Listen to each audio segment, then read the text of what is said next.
आंध्र प्रदेश के समुद्री साहिल से टकराने के बाद मिचोंग तूफान भले ही कमजोर पड़ गया हो, लेकिन अपने पीछे तबाही की दास्तां छोड़ गया। अभी भी जनूबी हिंद के कई साहिली इलाकों में सैलाब की सूरत हाल है। ओडिशा और मशरकी तेलंगाना अलर्ट पर है। इसके साथ ही तमिलनाडु में तूफान से काफी तबाही हुई है। इस तूफान से 12 लोगों की मौत हो गई।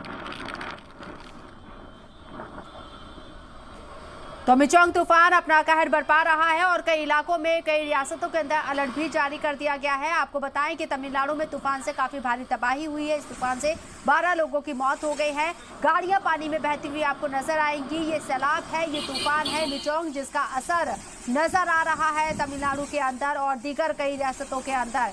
चेन्नई में तस्वीरें आप देखेंगे तो किस तरह के हालात हैं ये आपको समझ में आएगा। आप किस तरीके से जो रनवे हैं यहाँ वो पूरी तरीके से पानी में डूबते हुए नजर आए हैं। कई उड़ानों को रद्द करना पड़ा है, ट्रेनों को रद्द करना पड़ा है। आम जनजीवन, आम जिंदगी यहाँ दरहम बरहम होती हुई नजर आ रही है।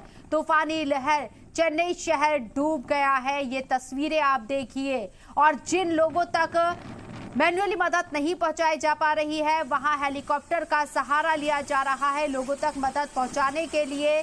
लेकिन इस बीच आपको बता दें 72 घंटे से बिजली भी नहीं है। ऐसे में और ज्यादा लोगों को दुश्वारियां हो रही हैं। इंटरनेट बंद है और जो लोग इस तूफान में फंसे हुए हैं चेन्नई इलाके के अंदर, हेलीकॉप्टर के जरिए उन तक मदद पहुंचाने की अब कोशिश की जा रही है।